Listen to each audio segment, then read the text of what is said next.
The year is 1503, in the heart of a city that considers itself the center of the world, Rome. Within the labyrinthine corridors of the Apostolic Palace, where the scent of incense and melting wax does little to mask the fainter, more metallic odor of conspiracy, a pope lies dying. This is not a story of his passing, but of the man who waits for it. He is the Papal Chamberlain, the Camerlengo, and for a fleeting, terrifying moment between the last breath of a pontiff and the first ballot of a conclave, he will become the most powerful man in Christendom. What secrets does such a man keep? What pleasures does he cultivate behind walls meant only for prayer, in chambers that echo with the ghosts of saints and sinners alike? This is a journey into the hidden world of those who held the keys to the Vatican's soul, a world where piety was the mask worn by power, and pleasure was the currency of a secret, silent court. The office of the Papal Chamberlain, or the Camerlengo of the Holy Roman Church, was born of necessity, but grew into a creature of immense and often unchecked authority.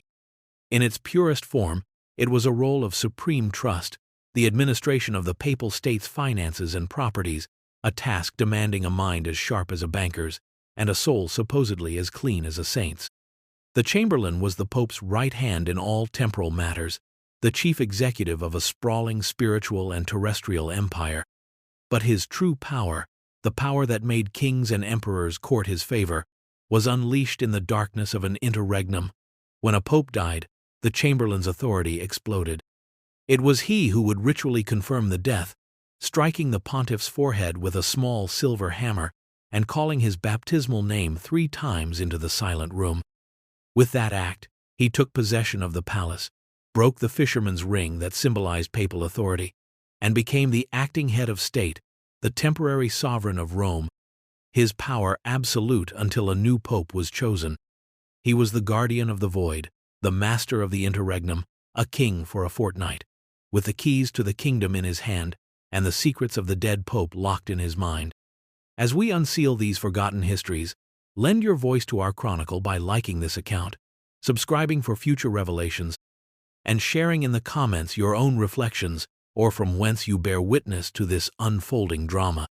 We journey back to an age when the Vicar of Christ was a prince among princes, and the papacy itself was a prize in a ruthless game of Italian politics.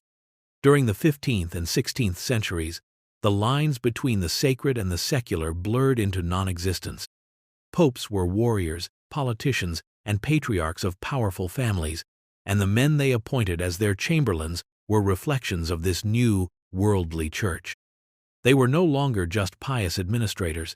They were cardinals born of the great houses of Orsini, Colonna, Medici, or Borgia, men who understood that power in Rome grew not from prayer, but from patronage, wealth, and fear. The Chamberlain's office became the central clearinghouse for this power.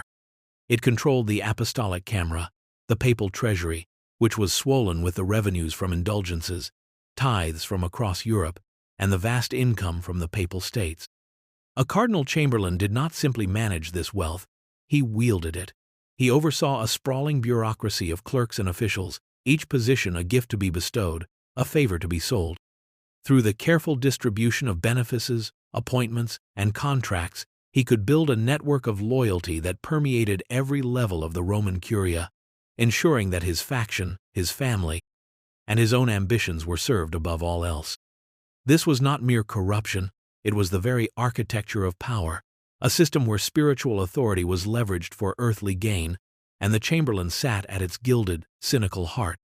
He was a spider in a web of gold and silk, and every tremor, every plucked strand, vibrated with the promise of more influence, more opulence, and more of the forbidden pleasures that such a position could so easily afford.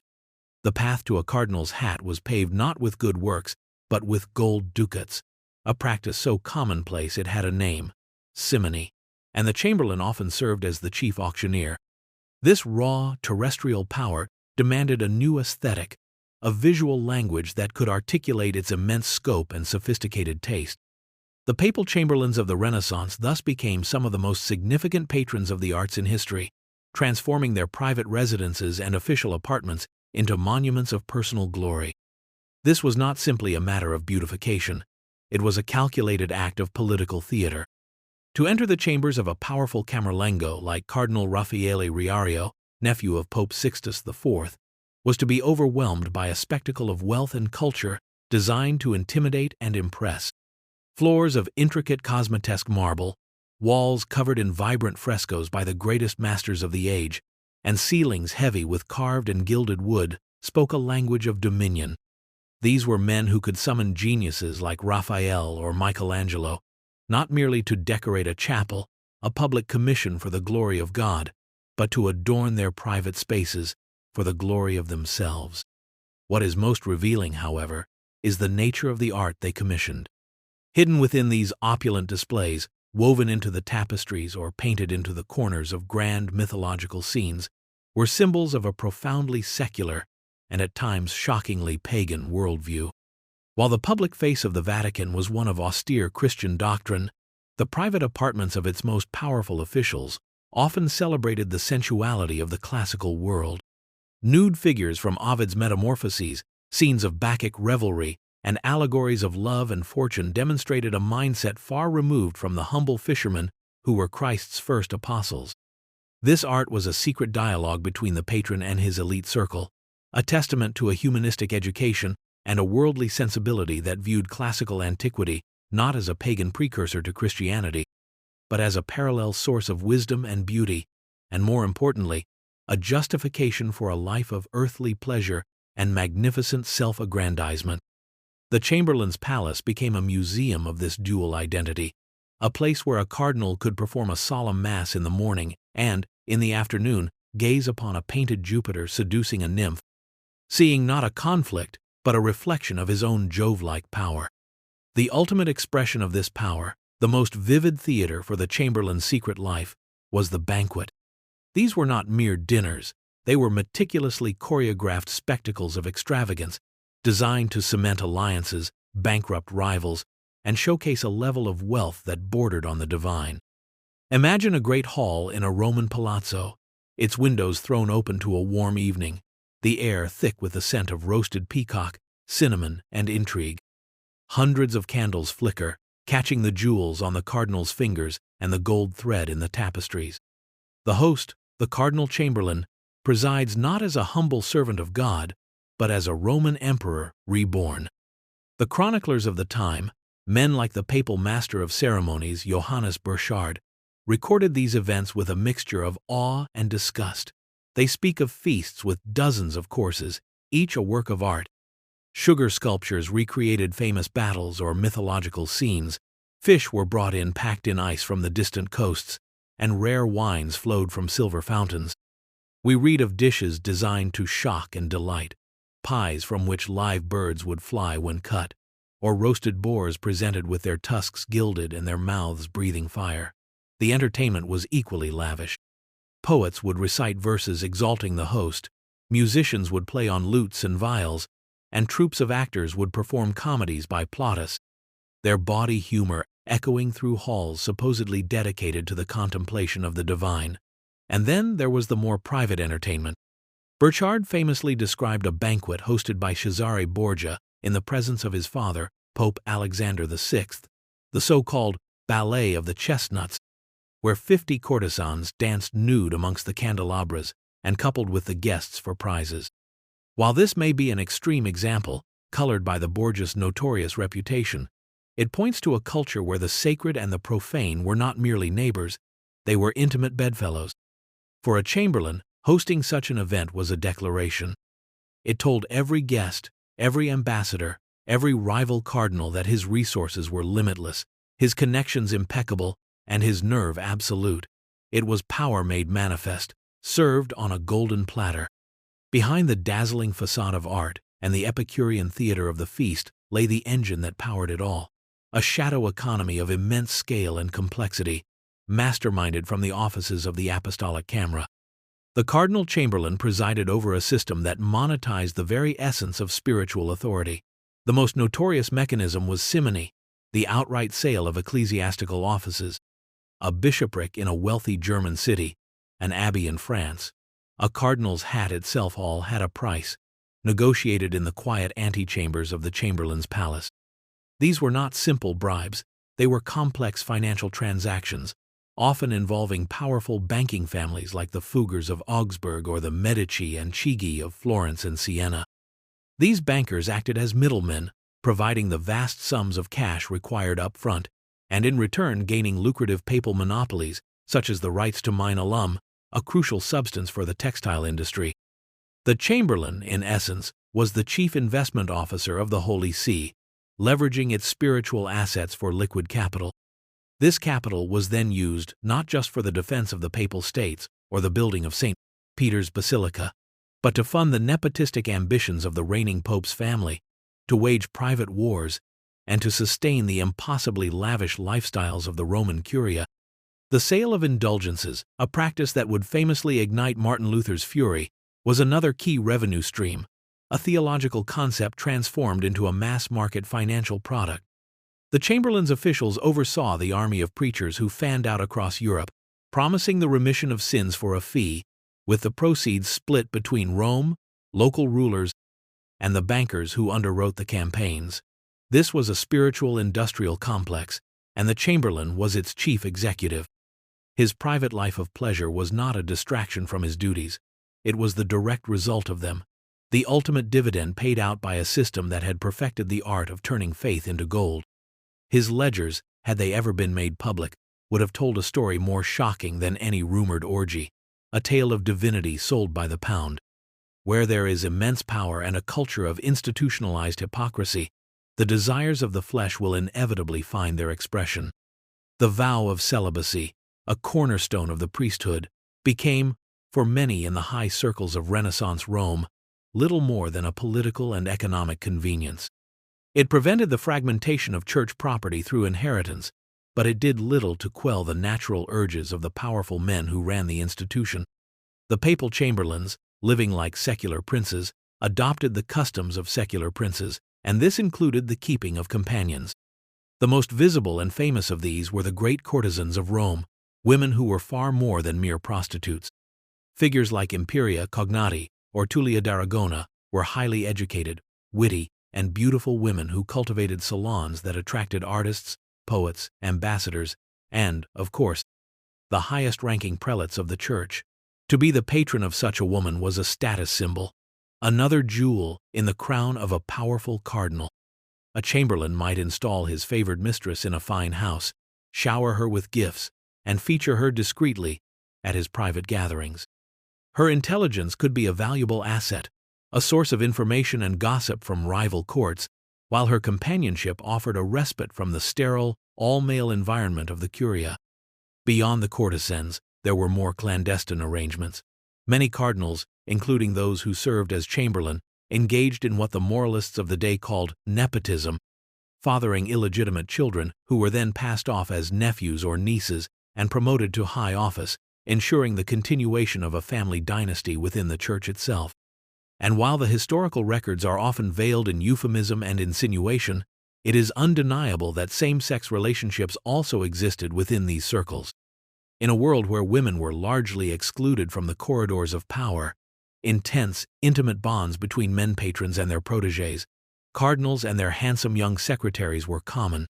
For the chamberlain, whose life was a constant performance of piety, these secret relationships, whether with a celebrated courtesan or a favored subordinate, represented a private rebellion, a space where the mask could be dropped and the man beneath the scarlet robes could, for a moment, be himself. The apex of the chamberlain's authority, the moment his secret power became terrifyingly public, was the sede vacante, the vacant see. From the instant the papal physician declared the pontiff's life extinct, a precise and ancient ritual began, with the Camerlengo as its sole protagonist.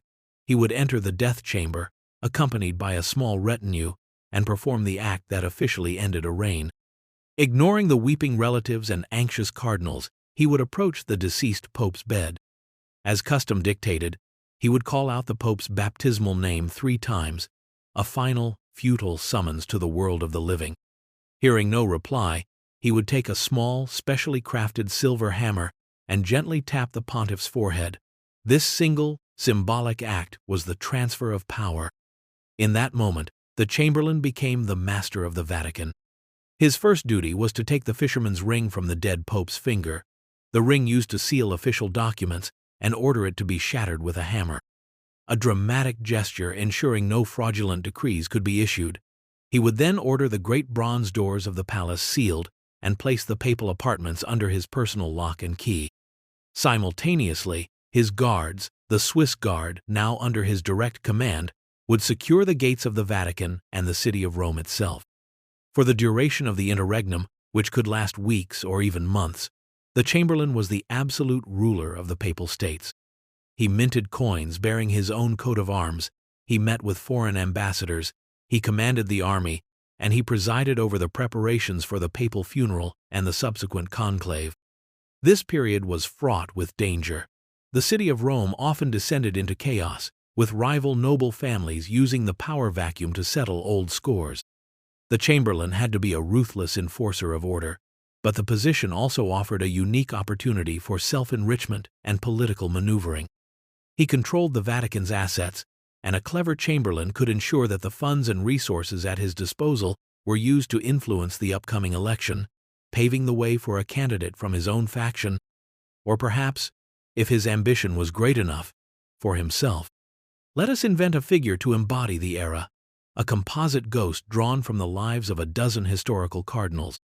We shall call him Cardinal Alessandro Valerius, and he is the papal chamberlain to a weak and aging pope in the early 16th century.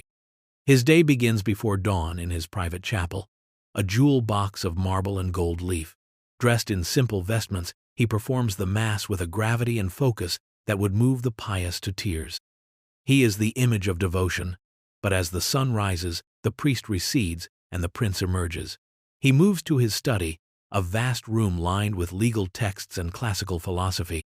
Here, he meets with bankers from the House of Chigi, his voice a low, precise instrument as he negotiates the sale of a Portuguese bishopric for 50,000 ducats, a sum needed to hire a mercenary company to pacify a rebellious town in the Romagna. The bankers leave, and an artist is admitted, a young painter from Urbino. Valerius's tone softens as they discuss the progress of a fresco cycle in his private loggia. The theme is the life of Alexander the Great, a subtle but clear parallel to his own ambitions.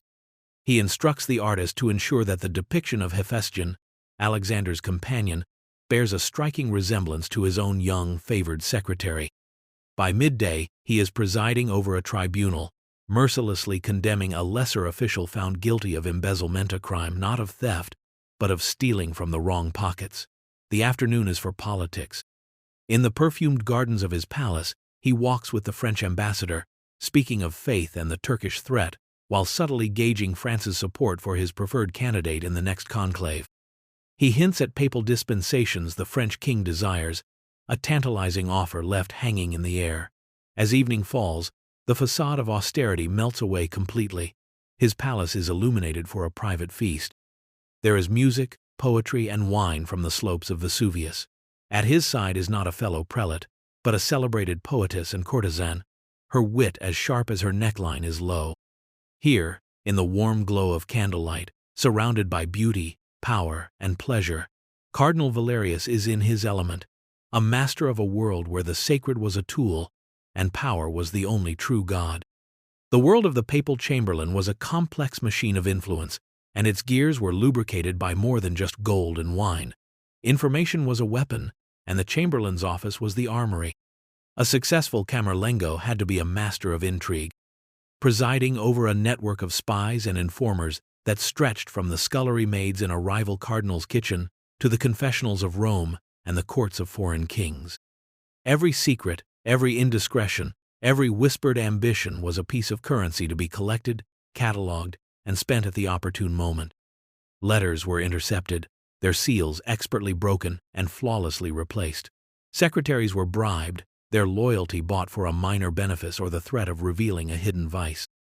The Chamberlain's agents moved through the city in disguise, listening in taverns and marketplaces, gathering the rumors that bubbled up from the Roman populace. This intelligence was the lifeblood of his power, allowing him to anticipate his rivals' moves, exploit their weaknesses, and navigate the treacherous currents of the Roman Curia. And when information and influence were not enough, there was a darker tool, a final silent resort whispered about in terrified tones. Poison. The Renaissance was the great age of toxicology. Substances like cantarella, a form of arsenic famously associated with the Borgias, or the tasteless, odorless aqua tofana, were the stuff of legend and of very real fear. While it is impossible to know the true extent of their use, the sudden, violent illnesses and convenient deaths of cardinals and officials who stood in the way of a powerful faction were a recurring feature of the era. A chamberlain would never handle the vial himself. He was insulated by layers of deniability. An order would be a subtle suggestion to a trusted subordinate, a sigh about a troublesome obstacle, an expression of a wish that a certain problem would simply disappear. Whether through a drop in a cup of wine at a banquet or a slow-acting agent administered over weeks, the fear of poison was a powerful deterrent, a ghost that haunted every feast and every private meeting, reminding all that in the game for control of the papacy, the stakes were absolute. This glittering world of decadence and secret power did not exist in a vacuum. Beyond the walls of Rome, a storm of religious fervor and moral outrage was gathering, and its lightning rod was a fiery Dominican friar from Ferrara named Girolamo Savonarola. In the 1490s, while the Borgia Pope, Alexander VI, and his court were plumbing the depths of secularism, Savonarola was turning the city of Florence into a laboratory of theocratic purity. From the pulpit of Florence's cathedral, he preached sermons of terrifying power, his voice thundering against the corruption of the clergy and the pagan vanities of the Renaissance. He saw the Rome of the popes and their chamberlains not as the holy city, but as a new Babylon, a prostitute, bedecked in jewels and drunk on the wine of her fornication. His words resonated with a populace weary of clerical avarice and a nobility that resented papal power. He directly attacked the symbols of the life the chamberlains cherished, the classical texts, the luxurious clothing, the secular art, the licentious poetry. His influence grew so great that he inspired the infamous Bonfire of the Vanities in 1497, where thousands of citizens, caught up in a wave of collective piety, brought their worldly treasure mirrors, cosmetics, musical instruments, fine dresses, and priceless books and paintings to be consumed by fire in the Piazza della Signoria. This was a direct and potent rebuke to the entire culture of the Roman Curia. For the powerful cardinals in Rome, Savonarola was more than a nuisance. He was an existential threat. His call for a church council to depose the corrupt pope threatened to unravel the entire system of power they had so carefully constructed. The conflict between the worldly chamberlain and the ascetic friar was a battle for the very soul of the church. Ultimately, the worldly power of Rome proved stronger. Savonarola was excommunicated, his political support in Florence withered, and in 1498 he was tortured, hanged, and his body burned in the very same piazza as his bonfire. But while the man was silenced, his voice was not. His critique of papal corruption had been heard across Europe, adding fuel to a growing fire of discontent that, just a few decades later, would explode into the Protestant Reformation. For the opulent princes of the Church, the abstract threat of reform and the distant fulminations of angry friars were easy to ignore. The tangible reality of their power, expressed in marble palaces and chests of gold, seemed unassailable. That illusion was shattered in the spring of 1527 with an act of violence so profound it would be seen by many as a divine judgment upon a wicked city. This was the sack of Rome.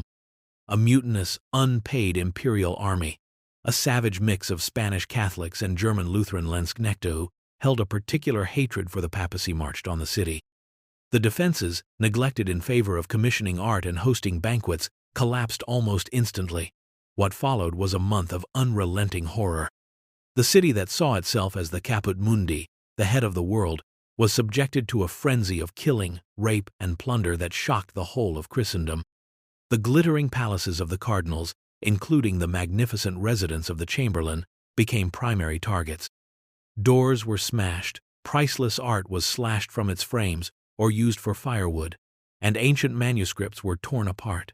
The wealthy cardinals who had lived like kings were hunted through the streets. Some were tortured to reveal the location of their hidden treasures. Others were held for ruinous ransoms. Their servants were slaughtered, their mistresses violated, and their sacred chapels desecrated, with drunken soldiers holding mock masses and dressing donkeys in episcopal vestments. The very men whose lives had been a testament to earthly pleasure and power were reduced to begging for their lives, their fine silk robes torn and muddied, their authority vanished. Many who survived, including Pope Clement VII himself, who was forced to watch the destruction from the Castel Sant'Angelo, would be psychologically scarred forever. The sack of Rome was more than a military disaster. It was a symbolic apocalypse for the high Renaissance papacy. It was a brutal, bloody end to the party, a horrifying demonstration that the walls of wealth and worldly pleasure were no defense against the harsh realities of a world that had grown tired of Rome's hubris. The secret life of the Papal Chamberlain had been violently, catastrophically exposed. In the ashes of a desecrated Rome, the Church had to rebuild not just its walls, but its moral authority. The shock of the sack, combined with the relentless spread of the Protestant Reformation across northern Europe, forced the papacy into a period of profound and painful introspection. This era, known as the Counter-Reformation, was codified by the Council of Trent, a series of meetings held between 1545 and 1563. The Council's decrees were a direct assault on the culture of excess that had characterized the previous century. Simony and the holding of multiple benefices were condemned. Stricter rules were imposed on the conduct of clergy, and a new emphasis was placed on piety, pastoral care, and theological orthodoxy. Did this signal the end of the secret life of the Papal Chamberlain? The answer is complex. The ostentatious, pagan-infused revelry of the Borgia and Medici eras was certainly over. The public face of the Roman Curia became more austere, more somber, more self-consciously devout. The art of the new Baroque era was dramatic and emotional, but its subject matter was overwhelmingly religious, designed to inspire faith, not to celebrate the patron's humanistic knowledge. However, power and wealth did not simply vanish, they changed their clothes. The role of the Chamberlain remained one of immense financial and administrative power. The great papal families, like the Barberini and the Borghese, continued to practice a form of nepotism that, while perhaps more discreet, still enriched their own relatives and consolidated their influence. The pleasures became more private, the corruption more bureaucratic. Instead of lavish banquets with courtesans, power was now cultivated in formal, stately gatherings. Instead of the outright sale of bishoprics, influence was peddled through more complex systems of patronage and political debt. The fundamental duality of the office, the tension between sacred duty and the administration of vast temporal power and wealth remained. The secret life did not end. It merely drew its curtains tighter, retreating from the grand, sunlit loggias of the Renaissance into the more shadowy, gilded salons of the Baroque. A world less overtly sensual, but no less worldly in its ultimate ambitions. The legacy of these powerful chamberlains is written in the very stones of Rome and etched into the historical consciousness of the West. When we walk through the Vatican museums or the grand Roman basilicas, we are often walking through halls built and decorated with the proceeds of their morally ambiguous financial enterprises. The masterpieces by Raphael in the Stanze della Segnatura or the breathtaking collections in the Palazzo Farnese are enduring monuments to their exquisite taste, but also to their boundless ambition and vanity. They are testaments to an age that saw no contradiction in using the sale of salvation to commission a fresco of Apollo. This legacy is inherently dual. We admire the artistic achievement while acknowledging the questionable source of its funding, a paradox that lies at the heart of the Renaissance papacy. Beyond the art and architecture, their more scandalous legacy was weaponized for centuries. The stories of their secret lives, the banquets, the mistresses, the poisonings, the rampant simony became the cornerstone of Protestant propaganda. In pamphlets and woodcuts circulated across Germany, England, and the Netherlands, the Pope was depicted as the Antichrist, and his cardinals, particularly the powerful figures like the Chamberlain, were shown as his debauched and greedy lieutenants. This narrative, often exaggerated but rooted in a core of truth, formed the basis of the Black Legend, a vision of the Catholic Church as a corrupt, tyrannical, and intrinsically immoral institution. This perception profoundly shaped political and cultural attitudes towards Catholicism for centuries, fueling wars and justifying persecution. The secret pleasures cultivated behind Vatican walls by a few dozen powerful men had consequences that rippled across the globe, redrawing the religious and political map of Europe and leaving behind a legacy of both sublime beauty and profound scandal. What, then, are we to make of this journey into the gilded shadows of the papal court? The story of the Chamberlains is more than a simple chronicle of historical corruption. It is a profound and unsettling meditation on the nature of power itself. It reveals how institutions founded on the highest spiritual ideals can become vessels for the most basic human appetites, for wealth, for pleasure, for influence. The Chamberlain's office, in its very structure, created an almost impossible tension. It demanded a man be both a servant of God and a master of a worldly kingdom, a steward of heavenly grace and the chief executive of a terrestrial, and often ruthless, political financial machine. The men who held this office were not necessarily evil.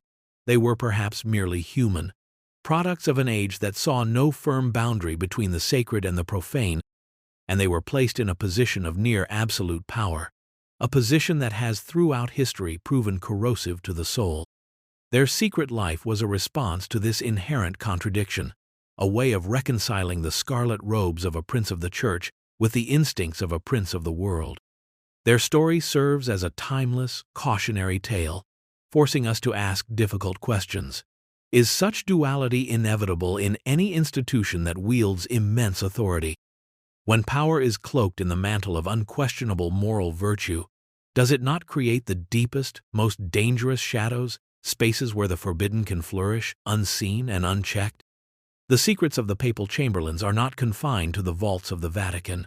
They echo in the corridors of power everywhere, a permanent whisper about the enduring, uneasy marriage of principle and privilege, of faith and the flesh.